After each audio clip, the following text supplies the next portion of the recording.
Sperm donor job in Delhi, sperm donation hospital, sperm bank आदि word Google पर काफ़ी अधिक सर्च हो रहे हैं। यह लेख इसी बारे में है। आजकल स्पर्म डोनेशन का बिजनेस भी कुछ लोग कर रहे हैं। हो सकता है कुछ लोगों को अपना स्पर्म डोनेट करने में बुरा लगे, किंतु वैसे देखा जाए तो यह एक पुण्य का काम है। विदेशों के अंदर तो युवा अपना स्पर्म बेचकर अच्छा पैसा कमा रहे हैं। कई लोग सोशल मीडिया पर भी स्पर्म बेच रहे हैं। भारत के अंदर भी स्पर्म बेचना लीगल है, इसे कानूनी मान्यता प्राप्त है।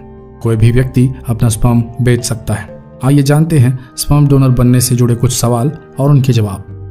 कौन बेच सकता है अपना स्पर्म? कोई भी पुरुष अपना स्पर्म बेच सकता है जिसके पास अच्छे शुक्राणुओं की संख्या मौजूद हो, और स्पर्म बेचने वाले व्यक्ति को किसी भी प्रकार की कोई बीमारी नहीं होनी चाहिए, जैसे HIV, हेपेटाइटिस B और C, एड्स या HTLV या कोई गुप्त रोग नहीं होना चाहिए। उसे कैंसर या मधुमेह भी नहीं होना चाहिए।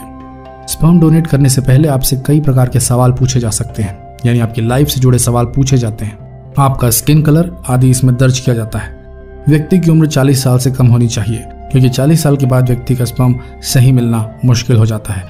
इसके साथ ही व्यक्ति समलैंगिक भी नहीं होना चाहिए। कितना पैसा मिलता है? पैसा वैसे कोई फिक्स नहीं है।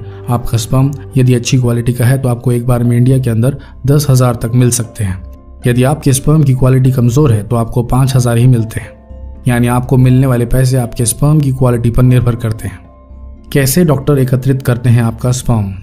डॉक्टर आपको एक पात्र देते हैं और आपको एक ऐसे स्थान पर भेजा जाता है जहां पर चारों ओर उत्तेजक महिलाओं के चित्र बने होते हैं। वहां पर आपको मैस्टरबेशन कर अपना स्पर्म एक पात्र के अंदर एकत्रित करना होता है। उसके बाद आपके स्पर्म को कई टेस्ट करने के बाद सहेज कर रख दिया जाता है।